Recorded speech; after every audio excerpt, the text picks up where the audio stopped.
Welcome back to our fourth chapter of essay that we start today, and that's related to the various judgments that were given by Supreme Court.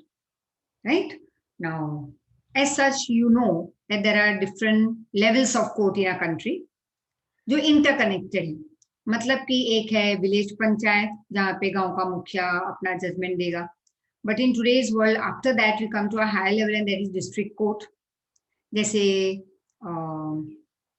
अगर state की court है तो उसको हम कहेंगे high court. जैसे हमारे गुजरात की हाई कोर्ट है at Sola, you must have seen. And SG highway पे आगे बढ़ो टुवर्ड्स गांधीनगर, तो on left hand side we see that there is high court. District court जो एक सिटी में होगी related to that particular district, तो हर एक डिस्ट्रिक्ट की कोर्ट होगी mostly. And then we have country court, that is the highest court, apex court, या उसको तुम कहोगे सुप्रीम कोर्ट, राइट. तो अगर कोई लोअर कोर्ट के जजमेंट से सेटिस्फाइड नहीं है, then they may go to a higher court and then to a higher and finally supreme court. अब उसका फैसला फाइनल होगा. वहां से तुम बैकवर्ड में नहीं आओगे कि नहीं वो हाई कोर्ट वाला बेटर था जजमेंट, तो मुझे वो ही दे दो judgment. No, once you move ahead you have to accept that final judgment of Supreme Court. So let's start with it. Now here is just a newspaper का एक part दिया हुआ है, right? कि कैसे कोई अगर एक्सीडेंट में किसी के हाथ पैर ना रहे या कोई और प्रॉब्लम आ जाए तो उनके लिए, और वो एक केस करते हैं, तो वहां पे उनको क्या मिल सकता है from the person who was a part of this accident. तो हाई कोर्ट ये सब डिसाइड करेगी. एंड एक जेतपुर की प्रिंटिंग और डाइंग यूनिट थी, मतलब कलर काम वाली, कपड़े को कलर करना है और वैसी एक यूनिट, मतलब एक छोटी सी फैक्ट्री थी. तो वो सुप्रीम कोर्ट ने कह दिया कि भाई लीली झंडी, मतलब कि फाइनल डिसीजन दे दिया हाँ में कि भाई उसको बंद कर दो, because it was creating lots of pollution and other health problem to the people. And अगर इलीगली किसी को काम पे रखा जाता है तो, और वो अगर पता चल जाए, तो यहाँ पे सुप्रीम कोर्ट ने एक जजमेंट दिया था कि उनको कोई फीस, उनको कोई सैलरी नहीं मिलेगी. Let's see. ये तो जस्ट छोटे छोटे क्लिपिंग्स हमने देखे of newspapers. Now read and think. Law is required for safety. अब देखो, सेफ रहना है कंट्री में, प्रोटेक्शन चाहिए, वेलफेयर चाहिए, डेवलपमेंट चाहिए, वेलबींग चाहिए हमारे इंडियन सिटीजन को. तो क्या करना है? गवर्नमेंट लॉ बनाती है. when any citizen or institution breaks any law. लेकिन अगर यही लॉ जो शांति के लिए बनाए जाते हैं, जो हमारे बेटरमेंट के लिए, हमारी भलाई के लिए, हमारे डेवलपमेंट के लिए, प्रोटेक्शन के लिए गवर्नमेंट जितने भी लॉज बनाती है कंट्री में, अगर वो हम फॉलो ना करें, या कोई फैक्ट्री या यूनिट फॉलो ना करे, उसे ब्रेक करे उस लॉ को, तो फिर कोर्ट में जाएगा ये केस, और डिसीसिव प्रोसेस इज इम्प्लीमेंटेड, मतलब फिर एक लंबा केस चलेगा. We have a judicial system, और हमारे पास एक जजमेंट देने वाली एक सिस्टम है to provide, that is to impart justice in a country. And there is a continuous system of justice in the form of taluka court, district court, high court, supreme court. तो ये अलग अलग court हैं. जैसे district में court होंगे, country की court supreme court है, स्टेट वाइज हाई कोर्ट है, तालुका में तालुका कोर्ट है, सारे लोअर कोर्ट हैं, राइट. तो हमारे पास एक कंटिन्यूअस सिस्टम है, कंसिस्टेंट सिस्टम. तालुका कोर्ट, उसके ऊपर district, high and supreme court. Judiciary is one of the most important organ of a government. और हमारे गवर्नमेंट के 3 ऑर्गन है, हमने पहले भी किया था. Executive, legislature, judiciary. लेजिस्लेचर मतलब जो लॉ बनाते हैं पार्लियामेंट में बैठ के, मीटिंग करके, राज्यसभा, लोकसभा, फिर एक लॉ पास होगा तो लॉ मेकर्स, इसको लेजिस्लेचर. फिर सेकेंड पार्ट है एग्जीक्यूटिव, मतलब जो उसको एग्जीक्यूट करवाते हैं, जो लॉ को कंट्री में हमारे तक हम तक ले आते हैं और हमसे फॉलो करवाते हैं. And then there is judiciary. अगर ये लॉ कोई ब्रेक करे तो जुडिशियरी है, या किसी को अपनी राइट नहीं मिल रही सिटीजन को, you can go to this court of law. What is the meaning of independent judiciary? अब इंडिपेंडेंट जुडिशरी भी हमने शायद पहले कहीं पे किया है, if you remember, maybe in first sem, कि इंडिपेंडेंट जुडिशरी मतलब जजेस एकदम इंडिपेंडेंट है, ना तो लॉ, ना तो वो लेजिस्लेटिव के साथ है। देखो, judiciary works independently and is free from legislative and executive. ना तो वो लॉ मेकर्स है हमारे गवर्नमेंट का इंपॉर्टेंट ऑर्गन, ये तीनों, 1 2 legislative, executive and third is judiciary. तीनों ऑर्गन्स हैं एक बॉडी के, जैसे हाथ भी हमारे हैं, पैर भी हमारे हैं, सर भी हमारे हैं, आंखें भी हमारे, नाक भी हमारा है, कान भी हमारा है, heart is ours, liver is ours. अच्छा, अब लेकिन आपका काम हमारा कान नहीं करेगा। चलो आज मैं कान से थोड़ा देख लूं, आंखें थक चुकी है, या पैर से खाना खाए और हाथ से चलने लगे, राइट, या नाक से बोलना शुरू कर दे और गले से सूंघना शुरू कर दे। This is not proper. वैसे ये तीनों ऑर्गन अपना अपना काम कर रही है, तीनों एक ही बॉडी के ऑर्गन्स हैं, लेकिन लेजिस्लेटिव लॉ मेकर्स उसको एग्जीक्यूट फॉलो करवाएंगे हमारे पास एग्जीक्यूटर्स, और जुडिशरी भी उसी का एक हिस्सा है हमारी कंट्री के गवर्नमेंट का। बट इन दोनों से अलग है, क्योंकि अगर जुडिशरी इनके साथ कनेक्टेड हो जाएंगे तो या लॉ मेकर्स या एग्जीक्यूटर्स शायद हो पाए कि वो जजेस को अंडर फियर ले आए या करप्ट बना दे, ब्राइब करे और कहे कि भाई हम कहें वैसे डिसीजन आप दो, तो ये ठीक नहीं होगा। तो जुडिशरी को इंडिपेंडेंट रखा है कि वो किसी के ना बहकावे में आएंगे, ना किसी के डर में, ना किसी के प्रेशर में। Is there any relation between the courts nearby your surrounding and the Supreme Court located in Delhi? The answer of this question available in this chapter. What is the work of Supreme Court? Of course, let's see. Supreme Court of our country is in Delhi. वो तो सबको पता है. Place of Supreme Court is the highest among all the courts in the country. Supreme Court in India started on 20th Jan 1950. Supreme Court holds the right of implementing fundamental right given to us. अब अगर हमें कोई fundamental right ना मिले, पहले तो ये implementation fundamental right, ये राइट कौन दे रहा है हमें, ये हमें सपोर्ट कौन कर रहा है कि हमें सारी राइट्स मिले, और ना मिले तो कहाँ जाएंगे, सुप्रीम कोर्ट। तो ये सुप्रीम कोर्ट का काम है कि वो हमें प्रोटेक्ट कर रहे हैं, हमें राइट्स को प्रोटेक्ट कर रहे हैं। All fundamental rights of Indian citizen are protected by supreme court. Any citizen और institution can file a petition, मतलब हम केस फाइल कर सकते हैं in the supreme court to get, that is avail, to procure, to get the justice. हमें अगर justice नहीं मिल रही, हमारे फंडामेंटल राइट्स नहीं मिलते, अगर हम एक्सप्लॉइट हो रहे हैं, you have the right to go to supreme court, that you should know. इतनी अवेयरनेस होनी चाहिए हमें। सोल्यूशन टू वेरियस कॉन्फ्लिक्ट्स और disputes, you can call it, छोटे मोटी लड़ाई झगड़े, वॉर नहीं, छोटी मोटी खिटपिट जो कंट्री में चलती रहती है या सिटीजन्स के बीच में चलती रहती है, तो उसके सोल्यूशन कैसे आए, या एक स्टेट का दूसरे स्टेट के साथ कोई गड़बड़ी, प्रॉब्लम, उसको हम कहेंगे कॉन्फ्लिक्ट या डिस्प्यूट। उसके सॉल्यूशन सुप्रीम कोर्ट कैसे लाती है, let's see. The supreme court does solve the problems और disputes between citizen and government, states and between central and state. मतलब सिटीजन और गवर्नमेंट के बीच में प्रॉब्लम हो, या स्टेट और स्टेट गवर्नमेंट के बीच में, या यूनियन गवर्नमेंट और स्टेट गवर्नमेंट के बीच में, ये प्रॉब्लम कौन सॉल्व करेगा, supreme court. To understand this, we can take the example of Save Narmada movement of Gujarat. Let's see, very interesting it is. Pay attention for your detailed answer also and for your knowledge also, of course. There was a protest. एक जुलूस निकाला गया या काफी जुलूस निकाले गए, फिर प्रोटेस्ट हुआ गवर्नमेंट के against and against the fact, that is reality, that the height of the dam on the water body near Navagam on Narmada river should not be more than 110 meters. ये एक लोगों ने fight की, protest किया। Fight मतलब तलवार लेके नहीं, कोई बॉम्ब डाला ऐसे नहीं, नॉट एटॉमिक बॉम्ब के साथ, बट इट वाज एक प्रोटेस्ट। लोगों ने अपनी आवाज उठाई कि नर्मदा रिवर के ऊपर जो डैम बनाया जाने वाला था उसकी हाइट 110 मीटर से ज्यादा नहीं होनी चाहिए। This protest was raised bye MP. अब नर्मदा स्टार्ट होती है एमपी से, तो वहां से प्रोटेस्ट स्टार्ट हुई।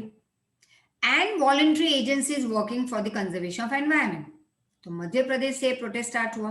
प्लस उनको सपोर्ट किसने किया, वॉलंटरी ऑर्गेनाइजेशन थे। वॉलंटरी मतलब जो खुद से अपने आप से बिना किसी के सपोर्ट से, या ना गवर्नमेंट का इन्वॉल्वमेंट होता नहीं यहाँ पे, ऐसे वॉलंटरी ऑर्गेनाइजेशन होती है जो लोगों की भलाई का काम करते हैं, वेलफेयर के लिए काम करते हैं। एनवायरमेंट को प्रोटेक्ट करने का काम करते हैं। इस एजेंसीज ने who are working for conservation environment, they started this protest.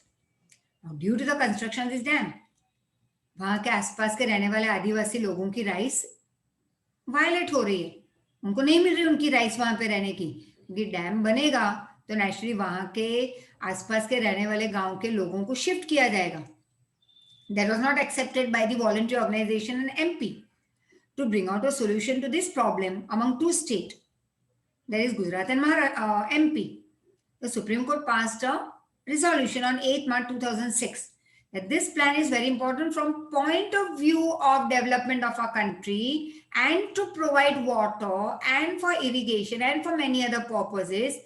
It is very important and also is very important project from the point of view of our increasing population of India.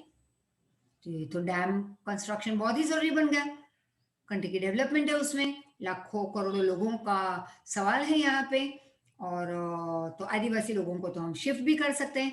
तो supreme court ने judgement पास कर लिया 8 मार्च 2006 ये तो बनना ही चाहिए.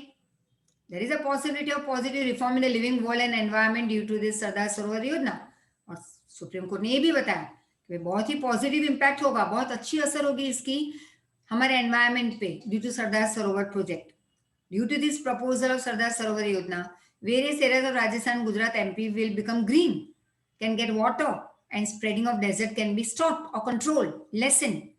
Planning of habitation will be done for those people who will have to face adverse impact due to this योजना.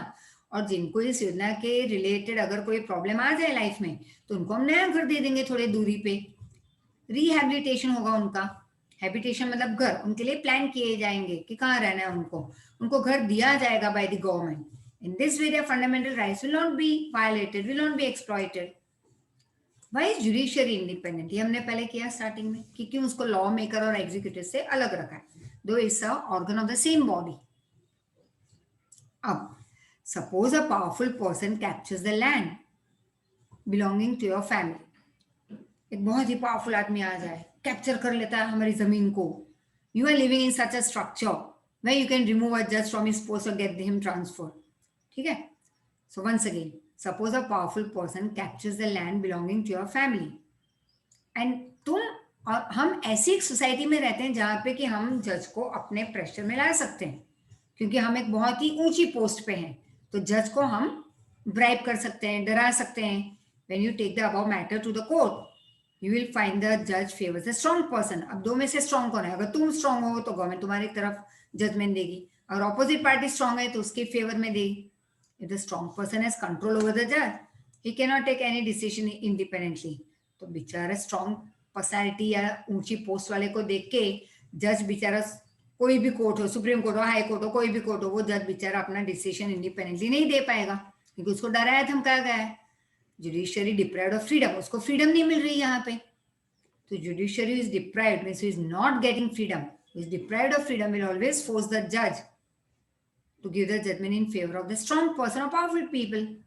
But our constitution does not allow such kind of interference. लेकिन हमारी जो सिस्टम है कंट्री की, हमारा जो constitution है, that does not allow such kind of interference of strong people on judiciary. उसमें फिर लॉ मेकर्स भी कुछ नहीं कर सकता और एग्जीक्यूटिव्स भी नहीं. जुडिशियरी एकदम अलग है, third organ, but different from the other two organs, apart, away from. So once the judge is appointed in High Court, Supreme Court or District Court, it's difficult to remove them from their place of post without any proper, perfect reason. If an individual feels that his fundamental rights are not given to him, he can go to these courts. Now let's move ahead with our next part. So let's start over here our next topic, and that's related to are the courts at various levels interrelated with each other. मतलब क्या district court या उससे भी lower कोई court है तो वो lower court connected with district, district connected with high, and high connected with supreme court. ऐसे कोर्ट कनेक्टेड हैं हमारी कंट्री में. Let's see. Yes, to understand the structure, let's understand the procedure of filing a petition. Filing a petition मतलब जब case हम दाखिल करते हैं, जब हम एक केस फाइल करते हैं, तो जब हम कोई केस फाइल करवाते हैं कोर्ट में, हमारे साथ कुछ एक्सप्लॉइटेशन हुआ है, कुछ गलत हुआ है, तो we go and file a case in the court, तो हम हुए पेटिशनर. ठीक है, तो let's see what is this filing a petition वाला procedure. If an individual feel that the judgement given by the lower court is not satisfactory, अगर लोअर court में कहीं पे भी उसे स्टेट डिस्ट्रिक्ट कोर्ट में उसके जजमेंट वो सेटिस्फाइड नहीं है, he can go to the high court, right? So if is not satisfied and it is going against him, he can file a case in the upper court, that is a petition in the upper court. To understand this concept, let's talk about a case. तो चलो यहाँ पे देखते हैं case. The truth about this case is that Ratlam municipality had made a road and certain houses were there on its southern side. अब एक ऐसा road बना, रतलाम म्यूनिसिपैलिटी ने एक रोड बनाया and certain houses were there. वहाँ उस road के आसपास on its southern side there were houses. In the backside of these houses and with the college boundary, the old and new municipality road connected the government college. अब ये road connect हो रहा था government college को भी. Between the two, dirty water canal passed by. अब ये road के बीच में से पास हो रहा था रोड, मतलब ये दोनों जो गवर्नमेंट कॉलेज थी और जो रेसिडेंशियल रीजन थे उसके बीच से एक गंदा पानी वाला dirty water canal was passing. The water had very dirty, there is foul smell along with chemicals in it, dye residues, मतलब color chemicals, उसका कचरा कलर का and waste material of factories. It was really dirty and lots of mosquitoes were found breeding in it. वहीं पे बहुत सारे mosquitoes breed हो रहे थे. Mosquitoes की quantity बढ़ रही थी, नंबर बढ़ रहे थे वहां पे, and this was very bad for the health of the people. At the bank of this canal, the passers-by use the place for urinating and excretion. अब यहीं पे वहां से आने जाने वाले लोग वहां पे यूरिन या टॉयलेट पास करते. The health department of state had also been unsuccessful in putting a control over this issue. अब हेल्थ डिपार्टमेंट उस स्टेट के हेल्थ डिपार्टमेंट ने काफी कोशिश की, लेकिन स्टेट हेल्थ डिपार्टमेंट का भी जो काम था वो अनसक्सेसफुल बना, वो कुछ नहीं कर पाई ज्यादा. The local resident had written many application to remove this dot. वहां के लोकल रहने वाले जो थे उन्होंने भी अप्लाई किया कि भाई कुछ करो. But this health department officers have failed in their duty. As a result, the residents went to the taluka court.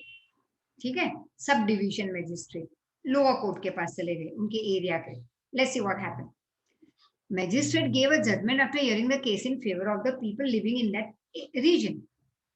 Municipality and Town Improvement Trust has failed in its duty.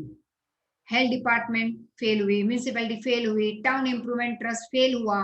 So it is an order, Magistrate ने ये कहा, it is an order to both the institution to clean the place with immediate effect. तो अभी municipality और health department या town improvement trust का ये हम इनको ऑर्डर देते हैं कि ये आपका काम है कि आप 15 दिन में वहां पे साफ सफाई करवा लो. Within 15 days, the work of closed drainage system should be completed और ड्रेनेज बंद करवा दो. ठीक है, म्यूनिसिपैलिटी टुक दिस केस. अब जब लोग लेके गए केस तो कोर्ट, तालुका कोर्ट ने ये जजमेंट दी, तो म्यूनिसिपैलिटी वाले चले गए to the district court of Ratlam, session court में, district court that is called. Judgement of taluka court is declared to be irresponsible. तो उन्होंने क्या कहा कि तालुका कोर्ट ने जो जजमेंट दी है it is irresponsible, right? Local resident फिर से अब रेसिडेंट चले गए इस केस को लेके forward to high court. High court approved the judgment of taluka court, but it ordered that for close drainage system I give 7 months. मतलब तालुका कोर्ट ने 15 दिन दिए थे, हाई कोर्ट ने कहा ठीक है 15 दिन बहुत कम है, लेकिन हम 7 महीने देते हैं कि आप वो गटर को बंद करवाओ, वो खुला जो पार्ट है dirty area, and also the pits, खड्डे should be filled with mud, मिट्टी से भर दो, so that water accumulation stop, ताकि वहां पे पानी ना भरे गंदा, और mosquito stop breeding over there, और मस्कीटोज का फैलना बढ़ना बंद हो जाए. All work should be completed in 2 years, 2 साल के अंदर. ठीक है, तो ये ड्रेनेज सिस्टम को तो 7 महीने में बंद करना था, बाकी का एक्स्ट्रा सारा काम मिला के 2 साल दिए हाई कोर्ट में. Just see how the game is being played. Ratlam municipality was unhappy. अब म्यूनिसिपैलिटी को अच्छा नहीं लगा कि हमारे अगेंस्ट में गया case with the order given to them, so it went to supreme court. Supreme court approved the judgment of taluka court and for the order. उसने भी तालुका कोर्ट में हाका क्योंकि लोगों के हेल्थ का मामला था. And for the order that the chemical and dye plant which is responsible for pollution should be closed with a joint effort of municipality and state government.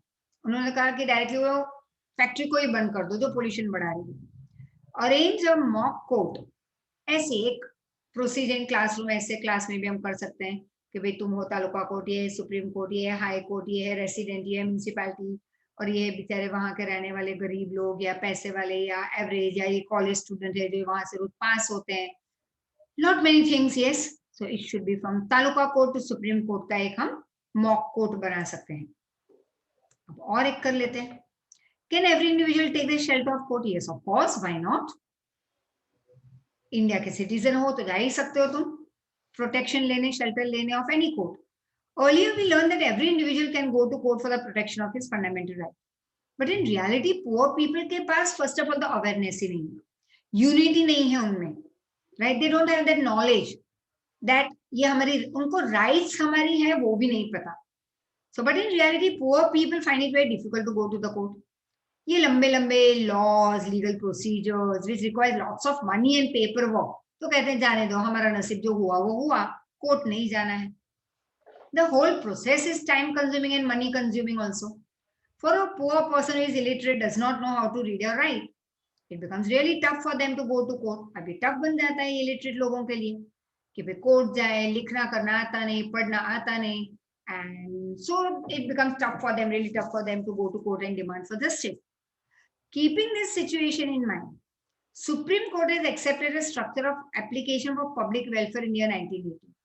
तो अब ये सब गरीबों की तकलीफें ध्यान में रखते हुए सुप्रीम कोर्ट ने एक ऑर्डर दिया कि हम पब्लिक वेलफेयर के लिए कुछ करते हैं. इन द ईयर 1980 एक स्ट्रक्चर खड़ा हुआ. A structure of application was accepted for public welfare. With this the supreme Court has made an effort such that maximum people can reach up to court for justice. फिर वो पढ़े लिखे हो, अनपढ़ हो, गरीब हो, कुछ भी. Judicial system has given the right to file an application to any individual or institution. You can go and, it's your right, you can go and file the case, an application any court. It can be done by all those whose fundamental rights are being exploited, violated. अब सारे लोग जा सकते हैं, वो सारे लोग court में जिनको राइट्स नहीं मिली हैं. Any individual can file a case in the High Court or Supreme Court. मैंने कहा कि to file a case मतलब petition. तो कोई भी individual जा सकता है High Court, Supreme Court, District Court to file a case if he's exploited, if his rights are not given. After 1980, with the medium of application for public welfare, many matters have been solved and justice has been imparted to people.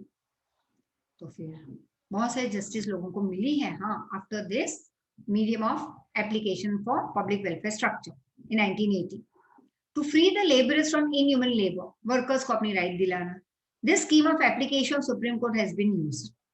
This application for public welfare was used for few prisoners in Bihar who were not set free even after their time period of punishment was over. तो ये public welfare वाला जो application public welfare वाला जो या application for public welfare वाला जो structure है 1980 में जो गवर्नमेंट ने स्टार्ट किया था, वहां पे ये स्ट्रक्चर यूज हुआ उन प्रिजनर्स के लिए बिहार में जिनका टाइम पीरियड हो चुका था, रिलीज करना था जेल से, लेकिन नहीं किया उनको. तो फिर केस चला उन पे भी, जेल वालों पे, और उनको रिलीज कर दिया गया. तो ये पब्लिक वेलफेयर, लोगों की भलाई के लिए, गरीबों के लिए, जिनको अवेयरनेस नहीं है, पढ़े लिखे नहीं है, उनके लिए गवर्नमेंट ने ये एक स्ट्रक्चर स्टार्ट किया है. Apart from this, when the judiciary or judicial system feels that any group of people is exploited, yeah, any group of people is exploiting the other group of people or their human rights, it can itself take the control and give decision in favor of public welfare. और अगर कोई भी judiciary system में high court, supreme court, lower court, district court, taluka court, किसी को भी लगे कि भाई थोड़े बहुत ऐसे ग्रुप हैं जो दूसरे लोगों की राइट्स को छीन लेते हैं, उनको डिस्ट्रॉय कर रहे हैं, तो उनकी वेलफेयर के लिए जुडिशियरी खुद आगे आएगी केस करने. वो गरीबों के लिए लड़ेगी या उन लोगों के लिए लड़ेगी जिनको अपनी राइट्स नहीं मिल रही, जो एक्सप्लॉइट हो रहे हैं मार्केट में या सोसाइटी में. The mid day meal scheme in government aided school मतलब म्यूनिसिपैलिटी स्कूल, गवर्नमेंट स्कूल, जहाँ पे मिड डे मील एक स्कीम गवर्नमेंट ने स्टार्ट की है. That is also the result of this structure of application for public welfare. Any application filed for fundamental rights and its implementation, if it stands inappropriate, individual, group or institution can be punished by Supreme Court. अगर fundamental right नहीं मिलती है तो सामने वाली party जो exploit कर रही है ह्यूमन बीइंग को, उनको सुप्रीम कोर्ट सजा दे सकती है. So we stop over here for today, and let's see if we start with a new chapter. तो वो भी हम आपको इन्फॉर्म कर देंगे लेक्चर में कि इसके साथ और कौन सा एक न्यू चैप्टर हम स्टार्ट कर रहे हैं. So thank you so much. Go through the chapter, question answers. ठीक है, थैंक यू.